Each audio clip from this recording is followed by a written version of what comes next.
Hey there, life editors! Welcome to the final day of Face Your Fear Week. Thank you so much for being here with me all week. I hope you've had a frightfully good time with us. So this is Face Your Fear Week, and this is the 9th annual one. And I do this every year where we confront the fears that we are facing in our business, in our lives. This could be worry or self-doubt or any type of thing that's making you question, am I doing the right thing with my life? So yeah, we all have fears, and I love devoting a whole spooky week just to facing our fears. So being the last day, I have my little witchy Halloween outfit on right now. So yeah, thanks for joining us. Leave a comment. Let me know. Are you doing Halloween this year? Are you dressing up? Do you have an outfit? There's supposedly supposed to be trick-or-treating on my street, but I'm just leaving the candy in a bowl on the porch. I'm not dealing with trick-or-treaters this year. I gotta be safe. So anyway, why are we doing Face Your Fear Week? We're doing Face Your Fear Week in honor of Startup in 60, which just launched this week. Yay! So Startup in 60 is a time management course for busy women who are ready to finally start their own businesses, whether they have 60 days, 60 minutes, or even just 60 seconds. Yes, you heard that right. You can start your own business from scratch in just 1 minute per day. Yeah, I love Startup in 60. I'm so thrilled that it's back. It's all about getting rid of your excuses and moving forward on what you want, which is starting a business every single day. Nothing's holding you back. If you've got time to pee, you've got time to start a business. I always say that to my clients. So Face Your Fear Week this week is all about business fears. And this is our final day. And we are talking about the fear of being seen. Yeah, and this is something that you might not even think of when you're starting a business until you have to do it, until it happens. When you have your business, you can't just live in a vacuum. Your business has to be visual. And I know a lot of my clients are really good about making the business product side of their business visible, like putting out pictures of their products or posting on social media or putting quotes and other things out there and doing their blog posts and maybe even using stock photos and something. But when it comes to showing themselves, they have all sorts of excuses why they don't show a picture of themselves in relationship to their business. And it could be either they don't want to be on camera, they don't think they look good, they're shy, or they just want to focus on the product and not themselves. But here's the thing. When you have a business, no matter what type of business it is, coaching, graphic design, jewelry making, anything, any kind of business that you have, you are still the face of that business. So yes, you might be selling products and things, but you are the face of that business. Because no matter what kind of business you have, all of your clients, all of your customers, all of your followers, all the potential people out there who could buy from you, when they do buy from you, they're not buying whatever that thing is. They're not buying a logo. They're not buying a coaching package. They're not buying a new necklace, whatever. They are buying you. Does that sound a little weird? A little strange? It's true. No matter what you're selling, they are not buying that. They are buying you. And here's what I mean by that. There are hundreds, thousands, I don't even know, tens of thousands of people out there who have the exact same business that you do. And I don't mean to say that to discourage you or make you feel like you're not special, but in the grand scheme of things, there are so many other people with the exact same business that you have. I know this for a fact because I'm a life coach. Thousands and thousands and thousands of life coaches out there. I am not immune to this. I know that there are a lot of other life coaches out there. But people work with me because they like me. They like my personality. They like the way I teach. They like my editorial style. They like my bookish nature. They like that I have that kind of type A, high-strung, detail-oriented way of coaching. That's why we call ourselves life editors, because my past as a book editor combined with life coaching, we get life editors. That's what we do here. So people like me. They like seeing me put things out there. They like seeing me on video. They like seeing me mess up because they want to buy life coaching from me. They don't want to buy life coaching from somebody else.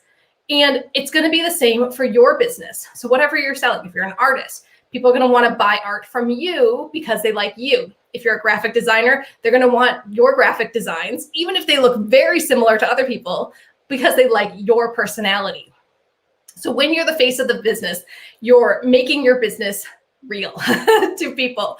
You're not some kind of faceless corporation. You're not some kind of robot with a business. You actually have personality and vulnerabilities, and you're a real person. People buy from real people. And let me give you some illustrations about how people choose the type of business they want to buy things from based on what they see. So like I've said before, I'm a different kind of life coach than some other life coaches. I've got my whole shtick about being editorial. But maybe there's another life coach who's really hippy dippy. I mean, I'm saying that as I'm dressed like a hippie today. But maybe there's another life coach who does more spiritual stuff, does more crystal stuff, does more chanting and things. And that's more your style. Or maybe you want a life coach who's more like a drill sergeant, who's like, you gotta get this stuff done, who's really gonna kick your ass. So there's lots of different styles. Here's something that you might see in your everyday life. Let's talk coffee shops. Yes, put a little coffee emoji in the comments if you've had your coffee today, because I have had my coffee today. But let's talk coffee shops. There are thousands of different kinds of coffee shops, but let's talk about Starbucks versus Dunkin Donuts. They're both coffee shops, but they have two very, very different feels and two very different clientele. So people might go to Starbucks because they kind of want that like elite level experience. They want to feel like they're being taken care of. They want the fancy schmancy drinks. And honestly, they feel better paying more for coffee. It's the placebo effect. It makes them feel better, whatever it is. They want to go to Starbucks. They want to look at all of the tumblers and mugs and things that they can buy. They just want that elite level experience. People go to Dunkin Donuts because they got stuff to do in their life and they need coffee to pull them through all of the stuff that they need to do. So they want their all-American coffee. They, of course, want a few donuts to go with it. They want a sweet dessert breakfast type experience, and they want it quickly and they want it good so they can get on with their life. They are not looking for some kind of hoity-toity experience. They're not looking to buy the latest tumblers or whatever. They just want their good coffee that's really going to fuel them. So two completely different audiences. Here's another one. There are a lot of discount stores out there, but let's talk about Target versus Walmart. They're both discount stores. They both sell a lot of the same stuff, but people who go to Target are maybe looking for some of those exclusive brands, some of those like those bigger brands will do like a line for Target. They have more like interesting, different things. The prices are a little bit higher. Their stores are cleaner. And you just kind of get a different feel going into Target. Maybe that you're going to find something unexpected and there's no way you can go to Target and leave with nothing. On the other hand, Walmart, we all know why people go to Walmart, because you want something dirt cheap. That's it. You're not looking for quality. You're not looking for the best of the best. You're not looking for designer stuff. You're looking for dirt cheap. So two very different audiences, though they are both discount stores, Target versus Walmart. So think about that for your business. When you're feeling scared, like, I don't want to show my face. Why would people buy from me? Because your audience wants something different. They don't want it from a robot. They don't want it from a blank corporation. They want it from a real person. So you got to show them that you are a real person, no matter what kind of business you have. All right. So I've got some easy ways that you can get used to being the face of your business. And you can kind of ease into this, whatever your comfort level is. But first and foremost, there should be a photo of you on your About page. You would not believe how many clients I start working with. And not all of my clients have businesses, but the ones that do, when we start working on their businesses, we go to their About page and there's no picture of them. And I'm like, how come there's no picture of you? You're talking about yourself and there's no picture of you. So that is a really, really simple way to put yourself out there, is put your picture on your About page. When people go to your about page, they want to know, who is this person behind this business? And if you don't have a photo there, it makes it seem like, what are you hiding? Or are you not real? Is this some kind of scam? Like, so put a picture of yourself on your about page.